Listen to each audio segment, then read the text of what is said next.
Assalamu alaikum. You are on Beyond the Game, where we speak more than football. This is day 15 of World Cup 2026, and we've been blessed with a feast of football. I am your host, Yusuf Dindar.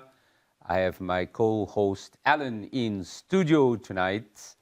And welcome, Allan. And we have our special guest, Jonathan Adam, who is seasoned in South African football. Back in the day, if those that remember Bosman Football Federation, that's where Jonathan comes from, a specialist and an avid football fan. So we look forward to wonderful discussions. We are well into this World Cup, Jonathan. Absolutely. We are in the third round now, the second last night of the groups. This will be then GHI. I think those groups play. But last night was some great games as well. Absolutely. Offline you were saying your favorite is France. No, actually, my favorite is Bafana. Okay, that of course. Yeah. But I'm an English supporter because I watch a lot of English football. But France has played so well, and they've got such a team feeling about them, not an individual feeling, and that's what I like about France. And they're going to have a big game later. Yes. A very interesting game with Norway. Yeah. I'm looking forward to that game because I believe it's going to be France versus Norway, but it's also going to be Mbappe versus Haaland. Versus Haaland. There are so many matches in this World Cup, but we'll see them as we go on. There are so many people want to be there. There are so many personal games that people have. Yeah. That's the subplots of this beautiful World Cup. You were also saying that the technical ability of the players today, that's just phenomenal. Yeah, I'm quite impressed with the way the technical ability of every player is on point, knows what to do with the ball, knows how to turn.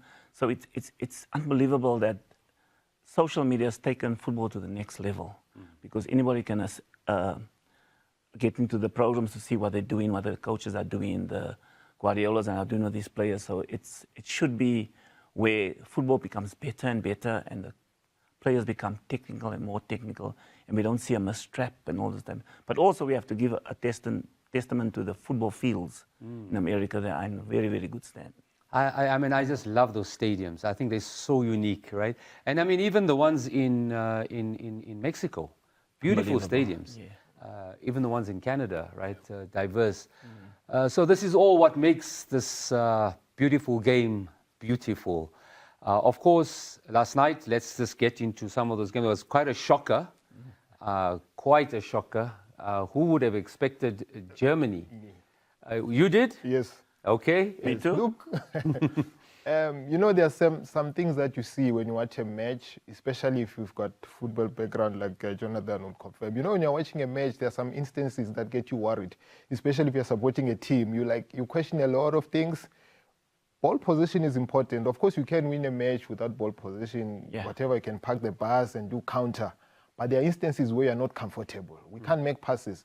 Our game with Mexico, we had 7 defenders, Bafana, but we couldn't play from the back. Right. We couldn't even defend. So there are certain things that when you're watching the match, you're not comfortable. In as much as you're leading or winning, you're not comfortable. So Germany, I picked those. Yesterday, of course, yes, I wouldn't have said they would lose, but I was not surprised when I saw them losing. Sometimes you score and you can't sustain it. You can't sustain performance afterwards. And then you see 1-1. And then you see some people 2-2, 3-2. We'll talk about them. Yeah. Of course, it was a brilliant goal, the way they started off the game. The guy from Liverpool, who has disappointed, I must admit, for Liverpool. You said you were an avid Premier League fan as well, as so are all of us. The whole world is. Yeah. Florian Wirtz, great. I think he's phenomenal for Germany. Somehow he just hasn't done it for Liverpool. Maybe it's that first season, and maybe this season we're going to see him better. So you thought this was going to be one-way traffic for Germany, but then these Ecuadorians came in, and I mean that's what makes the South Americans. And you were also saying that these fans, right, that are unbelievable. I mean, it's like the heart of Ecuador that's in the stadium. I was watching this and I'm thinking, I looked at the highlights again and I'm thinking, look at these people, look how they're crying. It's football, it's only football. And I believe they say Bill Shankly said, football is a matter of life, and it's not a matter of life and death. It's more important than that. Yes. I'm not so sure if football is more important than that, but watching the young boy crying, and one of the things that has caught me in this whole World Cup is how the coaches run into go and they do the tennis thing where they go into the stands and hug their family. And I'm wondering, when is FIFA going to put the damper to this one? But watching Ecuador get through to the World Cup, and I thought, wow, this is so awesome. And beating Germany, of all people. Germany is supposed to be... But I'm not impressed with Germany, I'll be honest with you. They don't play like a team. They play more individual football and everything. And I've always thought that Antonio Rudiger was a bit of a calamity. Just like the guy that plays for Spurs, my team, Romero. I think they're total calamities. Their tackles is not on point. They go and they leave their position and everything. So I was expecting Germany to struggle, and it came through with last night's game. I thought it was... You know, you made a very good point about they don't play as a team. And if you've seen the ones that are being successful are the ones that are playing as a team. I mean, another very big disappointment for us as Africans has been Senegal. Yeah, and very big. Yeah, I mean, to consider they were the AFCON, the true AFCON champs. Yes. Yes, technically not, but I think it's because they just didn't play. For me, when I looked at them, they just were not a cohesive unit, not playing as a team. There seemed to be a lot of politics in there and so on. Very disappointing. Senegal has been very disappointing, in my humble opinion, because I thought they were the strongest African team coming into the World Cup. But I don't, you know, watching Bafana play against Mexico, very, very disappointing. I think it brought the country down to a low ebb because we're not a defending team. We go out, let's go and attack them. And if we lose, we say we played our way. But to play that way with 5 defenders, I don't know what it was. And leaving Rele and Osman Apollos, who's been our 2 best players this season, buying some of the Sundowns players as won African Champions League. So it was a bit disappointing. But I think the teams that are playing as teams is Argentina. England's first game, they look like a team. And of course, France. France can take this one out and put that one in, and take this one out and put that one in. There was the other African team that it was in the same group. Of course, they are really playing as a team. My man, Amadou Diallo, Côte d'Ivoire. That was a great, okay, of course, it was Curaçao. Tahi Chong's team. I'm admitting now again, you'll hear I'm a Man United fan, right? So we'll have our own banter with Spurs and Man United. But Côte d'Ivoire, Allan. You see, okay, what Jonathan is saying, again, you can pick it from that team, Curaçao. I call him Curaçao. Technically, they were there.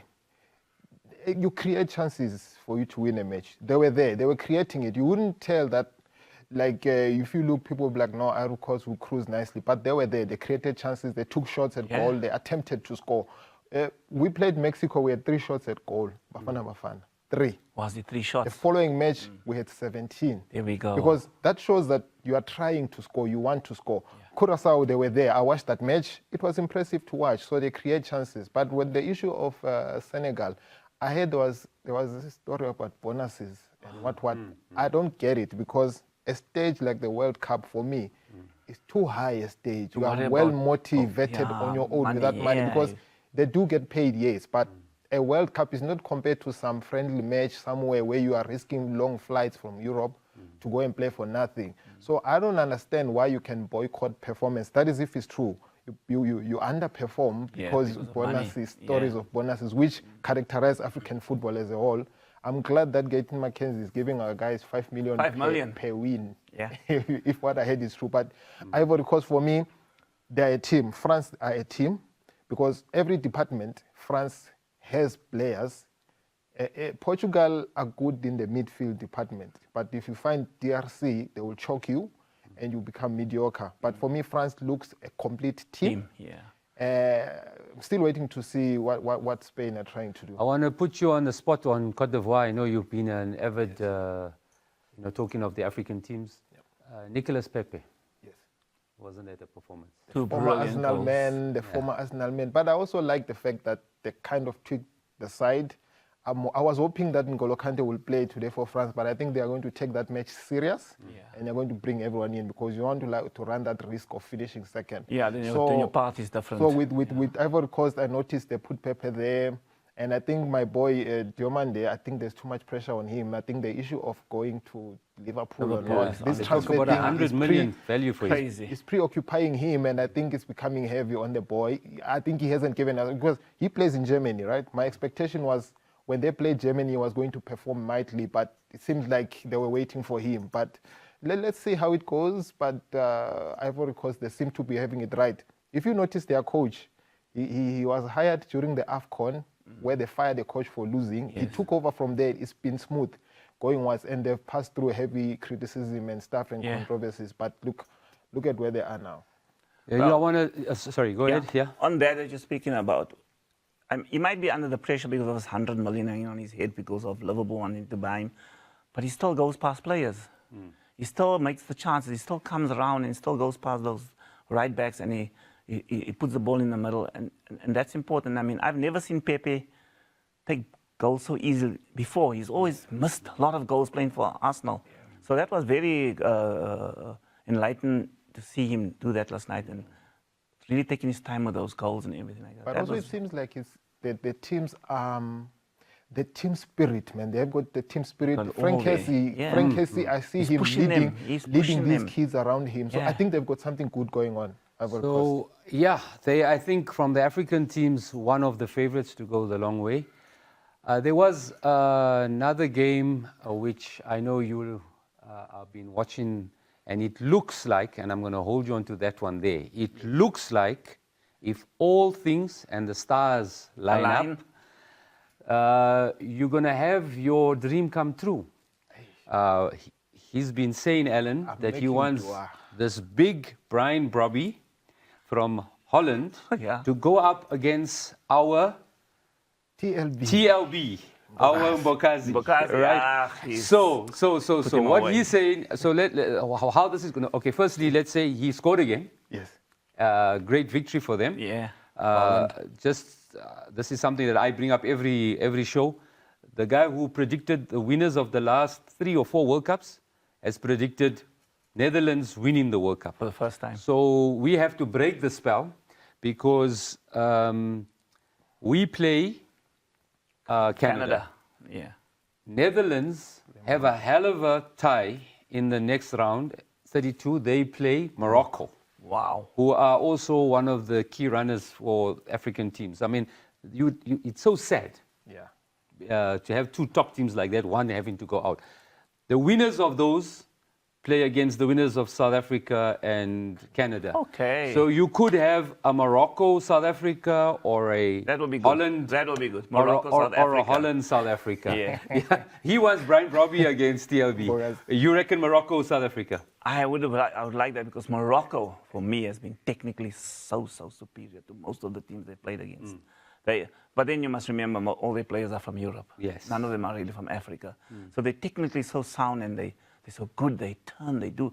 You can see these guys have been in sort of academies or academy type of players since they were little boys and everything. I mean, the young boy that's 18 years old, bossing the midfield. That Ayub That's Boboadi. right. That everybody wants now. Bossing the midfield. You were saying that Coach Farouk, who was on the show, learned his coaching also from your dad, who's Yeah. quite a legend in the game. Well, I say that with, I stand to be corrected, but I remember him coming to our home and that. But Yeah, I do but have maybe he the- must have learned a few tips from your Yeah, dad. I have a lot of respect for But he Farouk, was yeah. saying that the amount of money that's been spent in, and when we can talk about this as academies in huge. Moroccan football, I think huge. the king put $180 It's million huge. or Yeah, something, it's and that's why you're starting to see the fruits All of coming all of through, that, right? yeah. Like a guy So- like Boadi. So as a development coach, when you start with a boy, because it's very difficult to unlearn bad habits, but it's easier to teach new habits. It's easier to teach a boy and it becomes muscle memory, brain memory, everything memory. It becomes the good technical skills and everything. And that's what Farouk does, and that's what I do and me coach and everything.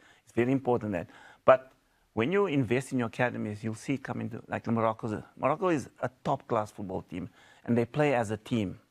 There's no, I'm the man or I'm the not, you know, that type of, they play as a team. And I am enjoying Morocco. And I know sometimes we all say they want to be Europeans, but the problem is look at the football itself. Morocco's been looking very good to me. The only team that looked better than Morocco in the first few rounds was France. Was France. Yeah.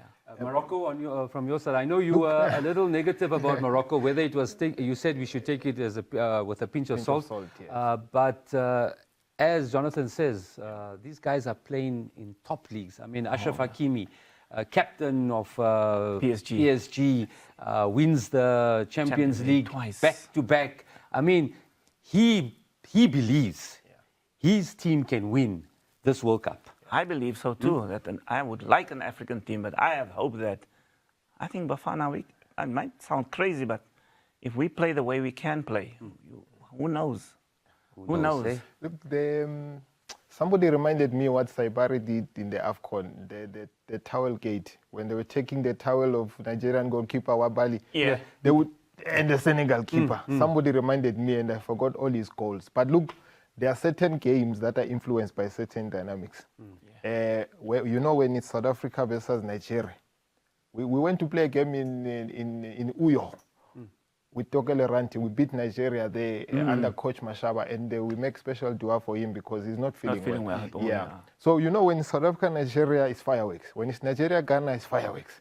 But when it's South Africa, Morocco, we've always fared well. Even at Banyana level, we do well. So those Europe, whether they are from Europe, you know, South Africa is one of the only teams in the World Cup with the most players playing in the local league. Yes.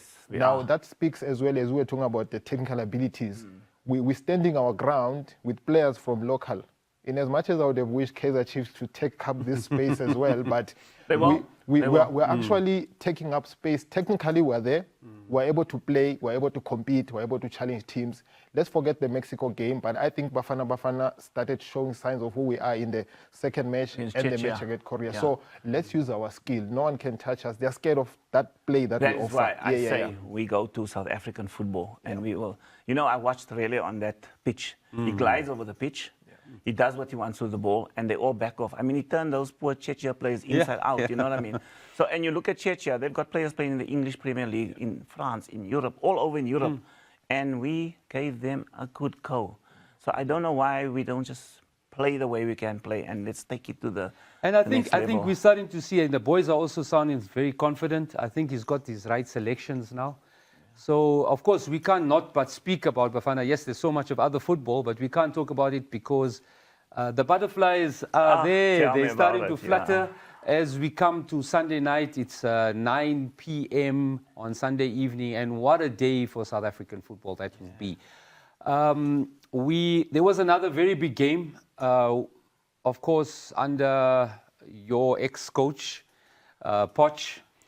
He's really transformed Team USA, right? Team and you USA. see the way they score, the way they celebrate whenever they score a goal is as if they've won the World Cup. Yeah. Every goal.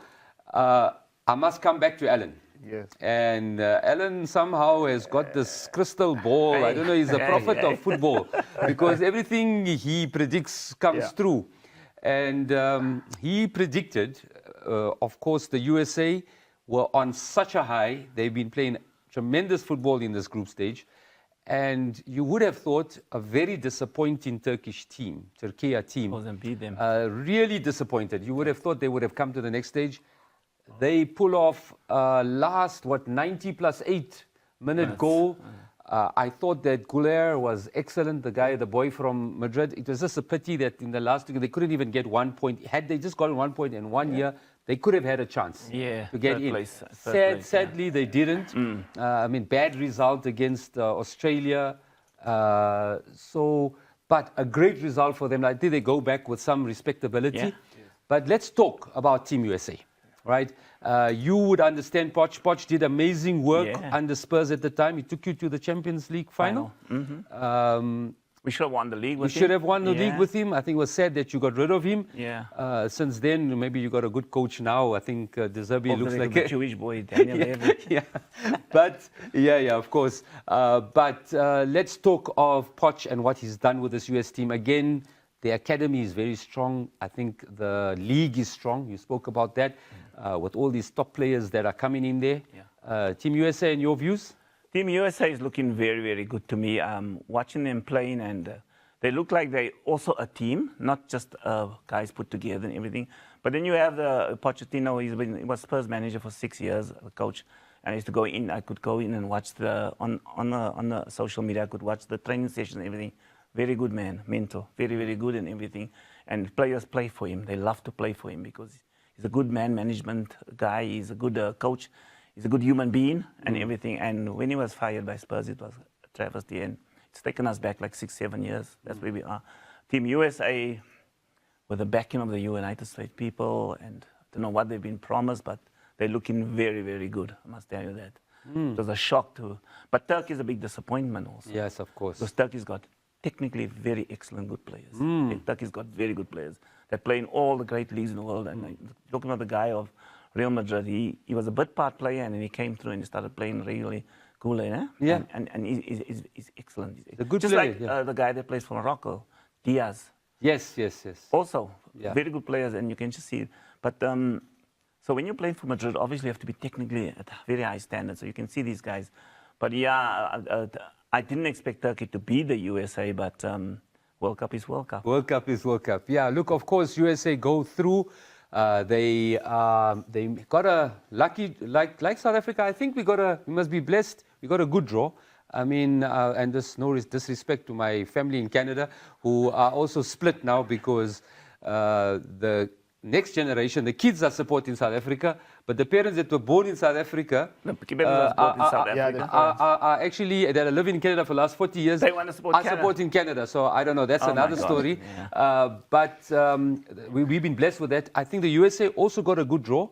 That is confirmed. They are meeting Bosnia in the last 32, which means I think more than likely the USA can get to the last 16. Yeah. I mean, with that whole support, that fan base, the USA can go along the side. I know you don't think so. I'm still applying my mind on that fixture of Bosnia, because I looked at some of the games they played. I'm putting my mind. Let me apply my mind on that one. But that game, like I'm saying, there are some things, there's some dynamics that influence certain matches. You see, the political history of South Africa and Morocco has influence on when we play them. But this one of Turkey USA, that one I sensed it coming, because there's this Cold War, this war where people don't speak, but you can see it's there. I could tell that these Turkey boys, if they can perform here, when they land at home, they will receive respect, regardless of how poor they performed. I mean, this one was Yildiz. That boy Yildiz, Soyuncu at the back, they were solid. And I was like, why couldn't they play like this with Australia? Because I think people expected USA and Turkey to qualify from that group. But they came out to play, and I like the youngsters. I saw it. Even their league, has been decent. N'Golo Kante plays there. Mourinho has gone back there. There are some players that are rumored to be, they're shifting them there. But their league is competitive as well. So I don't understand. I think for me, they will go down as one of the chokers, because even that best third team in the group is looking dicey, because a lot of guys have qualified. A lot of teams that are on 4 points, they seem to have made way. Like Bosnia. Yeah, there seems to be a gap for only one team that will have 3 points. And that's where our guys, Senegal, might miss out on that spot, because they are on -3, and the issue of yellow cards. I think Senegal look like they're out on the of it. same level. So Scotland is also this -3. Scotland themselves also could not make. It depends. They have to hope for other results to happen for them. Their loss to Brazil was a huge blow for them. So look, the other team in that group, which you mentioned now, and we have to speak about it again. I keep on mentioning them. I know people laugh about it, but I mean, these are new footballing nations. You talk to USA, Socceroos, right? The Aussies, right? I mean, you spoke about why do these teams now do so well? Is because they also have these foreigners that are playing in these leagues. You talked of Juan Mata that plays in that, and I think a few others. That's why the USA is also where it is. I mean, even Saudi, yes, they had a bad result, but they are improving. But they should improve much more. I think someone was quite critical. Remember, they have their next World Cup is theirs. They are hosting it. And now it would be sad for them, like us in South Africa, you host it and you don't go to the next round. At least you should. But Socceroos, they have qualified, right? And they've been qualifying for the last couple of World Cups. They had it was a 0-0 draw, but against Paraguay, I think both teams go through. Yeah, both teams go through, But the thing is that, again, I'm going to say to you that because the world is so small now with social media and digital capacity and all this. Everybody can get these things, and that is why you see there's no small team in World Cup football anymore. Curacao, they might have lost 7-1 against Germany, but it wasn't a walkover. The score is, like you're telling you, it was not actually. They had to play for it. So, yeah, I think everybody's, the gap is closing quickly, not as long as we thought it would. Yeah, so that was the feast for last night, and now come the weekend, and you know, of course, because of the time difference, I guess we all can't watch every match. We have to go to our work, and life has to continue. But weekends you can, if you have the privilege of not working on the weekends. Some great games coming up tonight. Starting off with, of course, both teams have qualified. So this is about whoever wins gets to be on the top.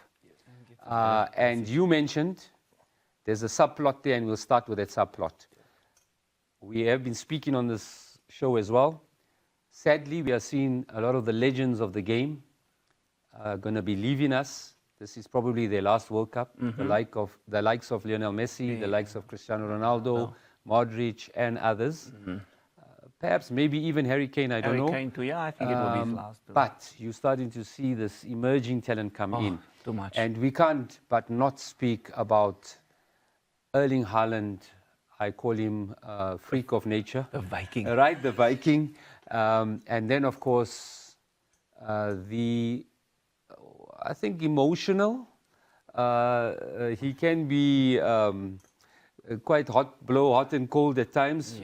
But has he performed to date, Kylian Mbappe? I think he's really taken this leadership role with France. You can see a great relationship with their coach. Normally, France has those issues as well. All the time. You know, with Didier Deschamps. Because remember, France has also got its other challenges. It's not, you know, it's got the players from different cultures coming in there. You've got the North Africans that come in, the Algerians, and then you've got guys from West Africa that are there. So there's always that. But I do see this, as you say, team, a really cohesive team. France versus Norway is going to be an epic encounter. Norway has really surprised us as well. Haaland's the X factor. Yeah, I think there are some players that have, and I like it for them. I like it when a player says, "I'm taking charge. I will carry the team." So, Martin Odegaard, Erling Haaland, I think they will show up today. This is a big match. You also want to be noticed in an opportunity like this. I mean, World Cup is a big stage. It's a big stage where you want to make sure that you do your level best, not only for now, but also to show that, yes, in as much as I'm scoring in England, internationally I'm doing it as well. I mean, he scores easily. It's like it's effortless for him. Just put a ball in a box, he will volley it, he will header it, he will blast it, anything that you want a striker to do. So Erling Haaland is giving you that. And I think there was a stage where the future of football taking over from Ronaldo and Messi, at a stage it used to be Mbappe and Haaland at one stage, until Mbappe went to Madrid and it kind of died down because of the performances. But for me, I'm seeing Haaland joining the Spanish league in the near future. Maybe not now, but the following season he has to go, because I think Man City, if Man City falter this season with this new coach, I think he will go, because the father seems to be pushing him there. Even when he moved from Dortmund to Man City, there was that talk that they want him to end up at Madrid in Spain. So for me, I'm looking forward to that match, because he wants to take stage. He's that boy who's aware of politics in football. Not really politics, but the talk in football. He wants that limelight, because it seems like Lamine Yamal is coming in. These other young stars are propping up. He wants to make sure he remains top. For me, he's a competitor. I like his attitude. Yeah, that's going to be quite a match. And that's the early match. It's, I think, at 9 o'clock. That's going to be a lovely match to watch. Yeah, I see a total different shift in personality with Mbappe. He doesn't believe he's the main man. He believes I'm a team player, because Mbappe can go out, Olise can come in. And I think Michael Olise is probably the top football player in the world at the moment. The way he performed in the European Champions League, I thought he was absolutely something else. And I mean, this is a young boy that left Crystal Palace and everything. And then you've got Bradley Barcola, you've got Dembele. It's just unbelievable when you look at the guy Michael Olise. That's what I'm talking, Michael. You just talk about all these French players, and in every position they've got 2 or 3 players that they can just put in if anything happens and everything. So yeah, I think I watched Norway. I think France will be too strong for Norway. They will, eh? I think France will be too strong for And then, Norway. of course, I mean, I'm There's looking one at that thing, French. There's a guy by the name of Sanderberg in the Norway midfield. Nobody watches the dirty work he does. Yeah. So that's important too, yeah. Their bench, you talk about the French team, but their bench, when a guy like Ryan Cherky is on the bench. He's on the bench. Huh? Cherky. That's- On the bench, can you believe that? Yeah, and the sad thing, and I keep on saying this, I just felt so sorry for him, although he's a Liverpool player, was Ekitike. That terrible injury, I think he's out. I mean, can you just imagine him being also there? No, they are a phenomenal team. They are. And when I looked at their squad, he's picked very cleverly. I don't like him, actually. The other day, I'm on TV. I shouldn't say that. I don't appreciate him because, you know, what they did to Ginola many years ago was not my cup of tea, and to Eric Cantona. Yes. But when you look at it, yes, they've just got 2 or 3 players in every position that they can just replace. If anything happens, then, yeah, I don't know if anyone can beat France, but I hope someone can beat them, because it would be nice if an African team win it, or a team that has never won the World Cup. That would be nice. Interestingly, it was only a friendly. Yeah.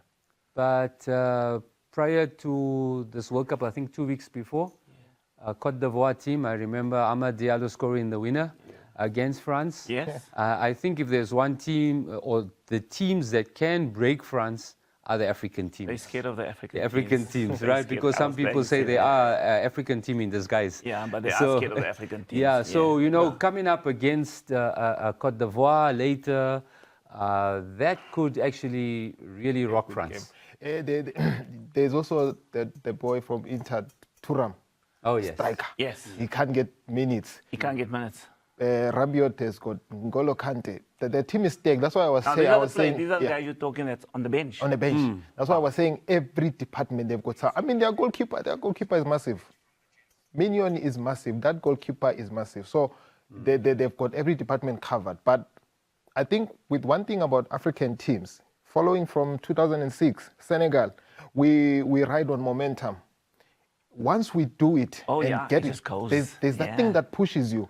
So we had Senegal do it, and we had Morocco. That World Cup, Morocco was also pushed by momentum. So be very careful if Ivory Coast can get momentum. If Morocco can get momentum, you'll be surprised. We might have an African team again in the top 16. Ghana in 2010 also had that momentum. Ghana in 2010 momentum. Yeah, you understand? So there's something about African teams. Even South Africa, not to say we want to keep humble and everything, but that the confidence boost that the win at South Korea will give them. It will surprise me. That's why I say. Look, they're also buying. They're also enjoying shopping in Atlanta. I think they were all at Louis Vuitton and everything. So I think Well, that's why there's momentum there as well. Why can't we not go on and do something major, Bafana?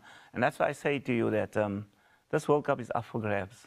It is. This World Cup is up for I'm going to grabs. put you guys on the spot here. Your prediction for France. I'm going to go with a 2-1 win for France. For France. And Kylian Mbappe then. I think someone else is going to score this time. Remember, there's also a battle between him and Messi, right? He's only, I think, 1 away from Messi. Messi's on 5, Mbappe's on 4, Haaland's on 4. So that's another big plot to this World Cup, the Golden Boot. Yeah, but I think the Golden Boot per se, yes, it's going to become from one of those, whoever goes the furthest. But the World Cup record, which is sitting with Messi, will be broken by Mbappe. He's still young. Yes, will be broken by Mbappe, yeah. So on the spot, your prediction? No, with the crystal. I agree with the 2-1, but I think Mbappe will be on the score sheet. Okay. There seems to be something that's pushing him. Yeah, because I think his performance at Madrid in the past season, I think it's haunting him, and he wants to prove. That is why you see his expression whenever he scores. He's got that expression where if only could put a mic inside his body, inside, you will hear a lot of things that he's saying. So I think he wants to try and redo the poor season that he had, and also maybe impress Mourinho. Yeah. We did touch in the same group at the same time. As you know, the games now in this third round are all played at the same time if you're in the same group, of course, to make it fair. I think it's a dead rubber, the next 2 teams that are playing. That being Senegal playing Iraq. I mean, of course, Iraq are out. Senegal, do they have a chance? I've heard that it's a very, very slim Very slim chance. chance, I think yeah. they may, because I don't think, as you mentioned, 3 points is going to get you through. Yeah. I think you need that 4 points. I think you Maybe need 4 one of the points. 3 points, but I Yeah. think they also have a very negative Yeah. goal, difference. So, your predictions on that, Senegal, Iraq? I think about 4 teams have qualified for that best third Yes. because they are on 4 points. So I think they look at the upcoming matches where teams can end up. So it seems like about 7 teams could end up on 4 points. And then everyone else three. goes down to 3 points. Then they look at goal difference. And then also they the look at head-to-head. Yellow card. discipline. Yeah. I think So- head-to-head is the big one. Is first. Yeah, or head-to-head is first. Yeah. Yeah. So Senegal are sitting on -3 goal difference. So they will have to beat Morocco by a massive goal. So I don't know their state of mind where they are now, whether they're still mean Iraq? Yeah. Yeah, they're playing Senegal. Iraq, Yeah, they're yeah. playing Iraq. They will have to score many goals. So I don't know whether the issue of bonus is still there, messing them up. I don't know, but Your prediction on that? I think Senegal will win. I'm scared of saying 3, but 2. Yeah, I just think that watching the Arab countries play and everything, none of them are pushovers. No more. Yeah, that's true. Watching Iraq play, you'll think that Iraq has been through so much trauma over the years, and those players still play. So I reckon that's going to be a 1-0 win for Senegal, but not more than that. You spoke earlier about these minnows from Africa, Yes. but they are doing a tremendous job at this World Cup. Most of their players all play in European leagues. A small country, I think it's 300,000 or something off the coast of West Africa, very much close to the Cabo equator. Verde. They said that a lot of, at the time of apartheid, when we couldn't fly over Africa, we used to stop off at the island. Cabo Verde, of course, a legend of Man United, Nani, was born in Cabo Yeah, Verde. born there, yeah. They play against Saudi Arabia. Saudi Arabia have been a little disappointing, Yeah, they have been. considering that the money that has been Put put into into this league with all these top players that are getting paid tremendous sums of money. I mean, some of it's unbelievable, the figures that they talk about, what these players get. And very average players get paid like 800, 900,000 pounds a week. But can Cabo Verde, if they beat Saudi, they could go through? very well They go got through. 3 and 5 Yeah. points. Yes. Your views on that game? Look, the talk of money in the league as well. Just China tried it; they couldn't sustain it. They Japan can tried it money, too. Put money, yeah. So I think Saudi, if they continue again, but with a view of hosting, because I think they're hosting. Is it after the It's this Morocco one. one? No, Or- I think because it's remember 20. there's Morocco, Spain, Portugal. Oh yeah, one? it's 2034. Yeah, so I think if they follow what Qatar did, because Qatar also had a deliberate plan of identifying youngsters and putting them in academies. Okay, so if they can continue with it and then maybe put laws of saying how many foreign players can play in their team, because you want to also boost them. If you don't watch the top 4 teams that are in the Saudi league, the rest really I don't think people watch those matches, but it's because of the top 4 teams with the Ronaldos and all of those players that are playing there. But Saudi, then they used to play qualifiers with Australia under Oceania. Before and Oceania, Greece before, yeah. Oceania. So they used to always be there. I think Bafana Bafana played them in the one World Cup. Cup, they played yes. them, yeah. So they've always been there, maybe because they were the most dominant in their region. But I think they still have some work to do. I expect Cape Verde to win and go through. So that match for me, I think it's gonna be not really a pushover, but the Cape Verde should Cape be Verde fine. goes through. Yeah.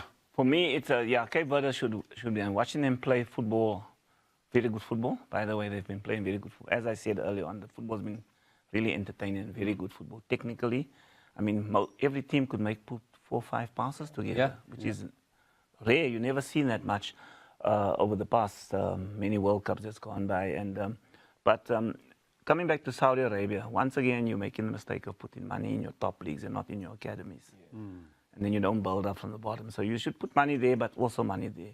So for every million you spend in the top league, you spend $1 million in academy. But Saudi Arabia hasn't done it for me this World Cup. They haven't been as much as all the other minor teams have been, like Cape Verde and even Curacao. They impressed me a big time with their the way they structured their whole team and the way they played, knowing that we're not a big powerhouse, but we're going to play it, and the way they run and they don't stop running. But Cabo Verde, I think they've touched everybody's heart for some reason or not the other. That's true. That's true. So I think they win. They will win. I think 2-0. I always say they have the most beautiful fans. When you look at those Cabo Verde fans, they're just enjoying right? themselves. Yeah, and beautiful people. Beautiful people. But also on his point, put money on the top league as well as academy. Okay, I think we need to appreciate the leadership of Dr. Ivan Khoza, because he negotiated sponsorship for the league, and then look, the multi-choice disc challenge. If you see the goal we scored, it comes from that. Yeah. Multi-choice disc challenge, because those boys were playing for Supersport multi-choice disc team. All of those boys, the one who did the assist, the one who did the pre-assist, the assist, and the goal scorer. They're all coming from Supersport.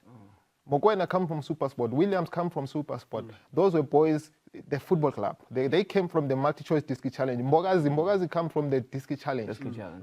Mufuken come from the disc challenge. So put money on top, put money below. So we negotiated sponsorship from the Premier League. We negotiate sponsorship for the multi-choice disc challenge. If you look at that entire Bafana Bafana team, they come from there. Yeah. Look, you make a very good point. I mean, I read somewhere that this league is the 8th richest league in the world. Our PSL.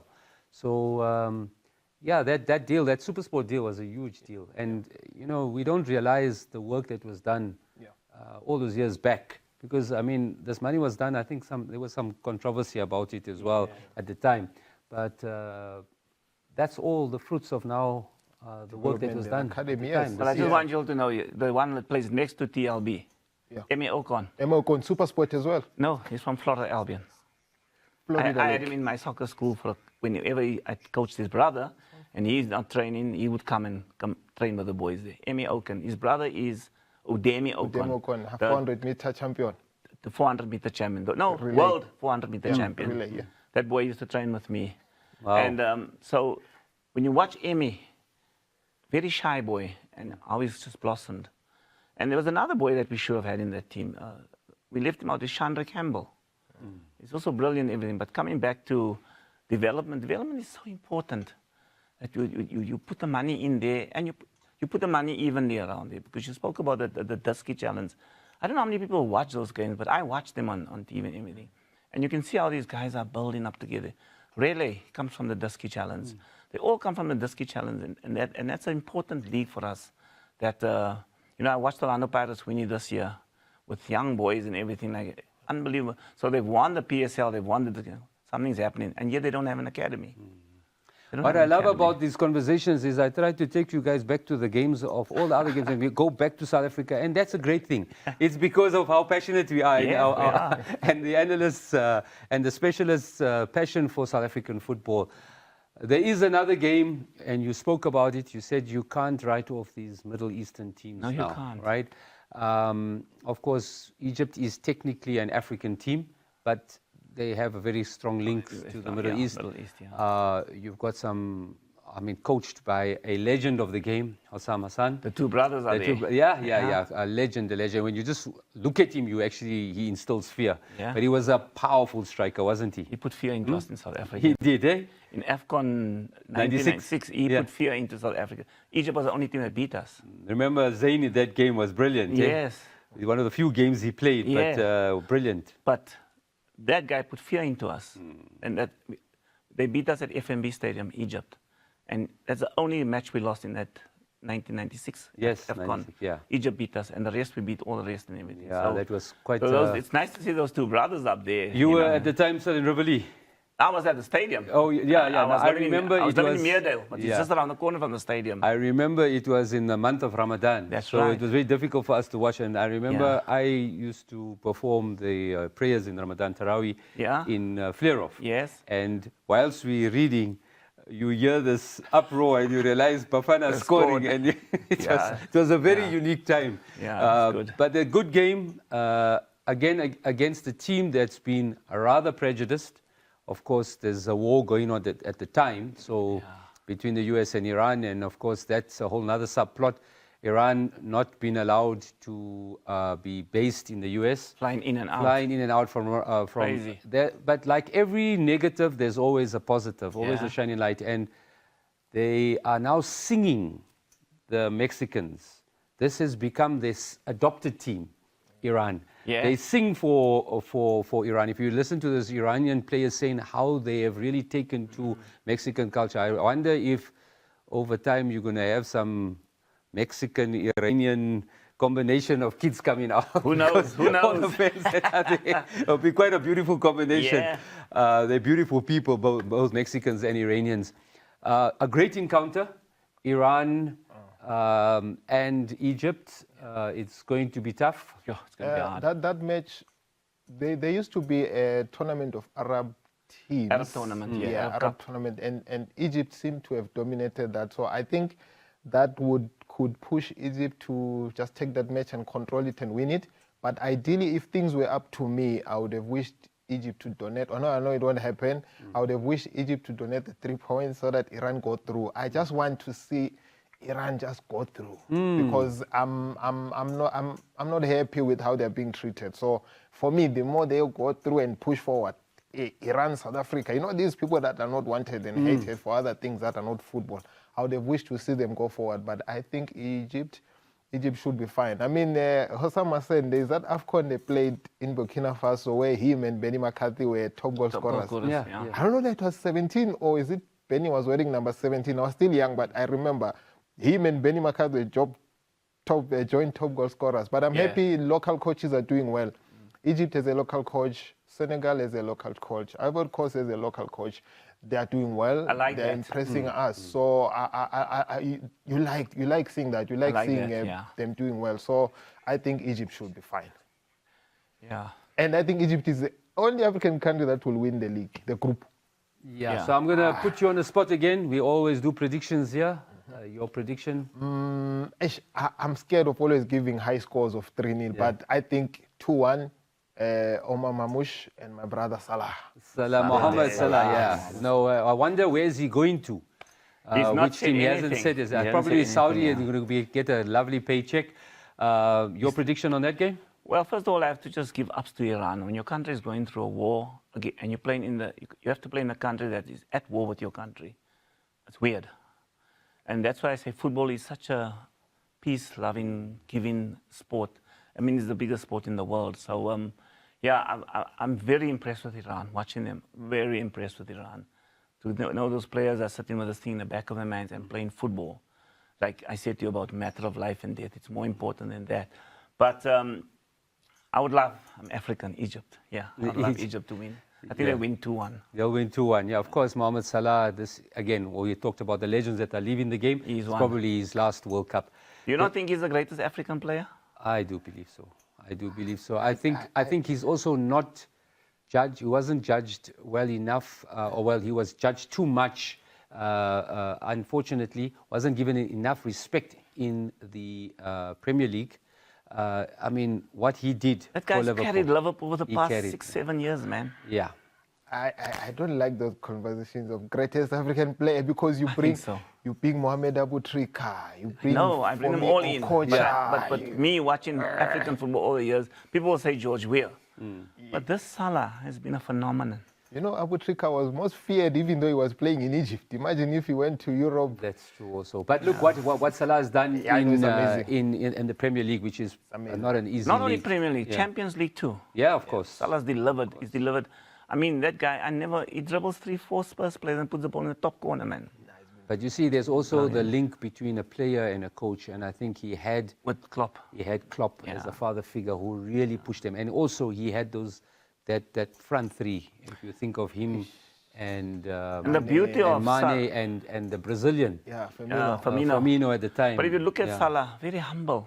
He doesn't score a goal and say me. He doesn't do those type of things. I like Salah. I like him. I don't know what Liverpool's going to do without him. I don't know. Yeah. There's a team that's playing tomorrow or tonight that has really disappointed. Belgium. With all their stars, and I think they had a chance some time back as well where they had this really powerful team.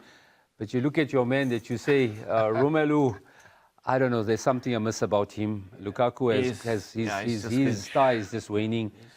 They're playing against New Zealand. You would think that they'd have an easier idea, but there's something amiss with this Belgian team.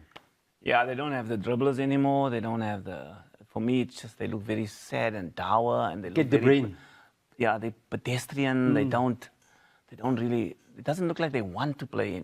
To me, it doesn't look. I mean, Kevin De Bruyne is not performing at all, and it's just so sad because they had a very good crop that came through. And I think that they've hit their peak, and I think they're on a downward. And but I think they'll be too strong for New Zealand. I do think so.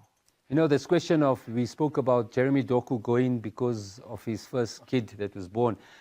If you were in a team that was really, and I think to your point, that you could see that this teamwork, this cohesiveness, I can swear even if you were going to be a father for the first time, you'd stay in that camp because you know there's something here. The fact that he goes away and now they say he's got an injury, I don't know, something's not right with Belgium. Yeah. Look, look at all these teams in the World Cup. When you say captain, when you say Mo Salah, captain. So when you mention a captain of a team in the World Cup, you feel something. And then you look at Belgium, you say, Yuri Tillemans. There's something there, you're missing something in this team. And Lukaku, De Bruyne, they've been carrying injuries. So if you're looking at a captain, you want someone who will carry the team. So Yuri Tillemans, for me, can't give you that. He's a good player, he's a decent player. But when you're talking of the stage of World Cup, so if you asked me yesterday, I would have told you Belgium is the win. But today, I just woke up with a feeling. I look at this thing, I'm like, when they needed goals, they got a red card. They needed goals, they pulled out Lukaku. And then they were looking back, Bakio. So I'm like, if he's not good enough for a match where you need goals. Who isn't good enough? And I'm telling you, we might be surprised by On New the Zealand. spot, what do you reckon? Score? Prediction? Let me say 1-0 New Zealand. 1-0 New Zealand, right? And he always gets it. He always gets it right. Jonathan, you send a message to Mark. You got it all wrong. Give me your score. I think Belgium will win one. That makes them go through, right? If they win, they go through. I watched New Zealand play. They're not bad at all, eh? New Zealand. Well, they got Chris Woods up front, which is quite imposing figure. So I reckon. Belgium. I think Belgium will win 1-0. And that means they go through, right? They'll go through, yeah. Yeah, right. We've got about 3 or 4 minutes and left of the show. Been excellent conversations with you, gentlemen. Yeah. We are building up. We did touch a little bit on South Africa, but we're building up to Sunday evening. And the gees, as they say, is the rugby gees is here, right? Weet nie wat ons weet nie. That's it. Soos Gayton say, eh? Yeah. It's quite a vibe there when you're looking at our fans as well. Yeah. This is now moving. It's not home ground advantage for Canada. It's in LA. In LA. Because they didn't make it. So LA is going to be a tremendous support as well. The fans are all going there. You've got a couple of minutes. Your quick views on this game. And then I'll give it to you as well, and you'll finish off there. Like I think I was mentioning about the reaction from soccer fans from stadium, I think South America, the reaction and the passion that was there. One thing I like about this World Cup is, I remember when I was doing my camera work for another organization in the past, the leader used to say, when you are taking crowd, show the diversity in my, it was a church, show the diversity in my church. Because if you're always showing women, it gives an impression that this church only has women. Yeah. Show me black, show me white, show me colored, show me women, show me old, show me young. So in this World Cup, right, we don't have local cameramen, because local cameramen, they know there's Mama Joy, there's this fan of Chiefs. Yeah. They're just selecting fans that they see. They showed one white man who looks big and buff. For me, it signifies rugby. He cried. He sat down, was crying. So the emotion was there. So we're looking forward to this game on Sunday. Seems like the whole nation is looking forward to it. And seems like everyone is losing focus on whatever they're saying for end of 30 June. But we're looking forward to that game. Everyone is interested in that game. 9 o'clock, we'll be sitting there. Supporting 2 minutes you have. That was beautiful. That is what reflective of South Africa, isn't it? Yeah. The whole nation galvanized. The whole nation, and we need it at the moment. The country's flat. we needed this football boost because of the wars, and we've been affected by the oil and the petrol. It's a crazy the amount of money we've been spending on petrol. But if we play South African football, we will beat Canada. If he puts Rele with Osborne, those two are telepathy is going through those two because they played for Orlando Pirates. They know what each one's going to do. And of course, Mbukazi played for Pirates and a few other guys. So he's just got to put those exciting players that take on other players. Europeans don't like to be taken on. And I don't think the Canadians would like to be taken on. Put them on. And I'm telling you, I don't say if, I say when we beat. Lovely. That's what I say. What a positive note that is, when we beat Canada. And then after that, it's anything is possible. We as a nation are now building up to Sunday evening at 9 p.m. If you watched the morning when we won, the people coming out in their gowns, Unbelievable. early morning, 5 o'clock, and celebrating in the streets of South Africa. That's what it's all about. Yeah, I hope you guys enjoyed it as much as I have. First time, I hope my first time. Yeah. Awesome. And we'd like to see you again. Yeah, May we celebrate and let South Africa, Bafana, go a long way. Catch you tomorrow evening. For life.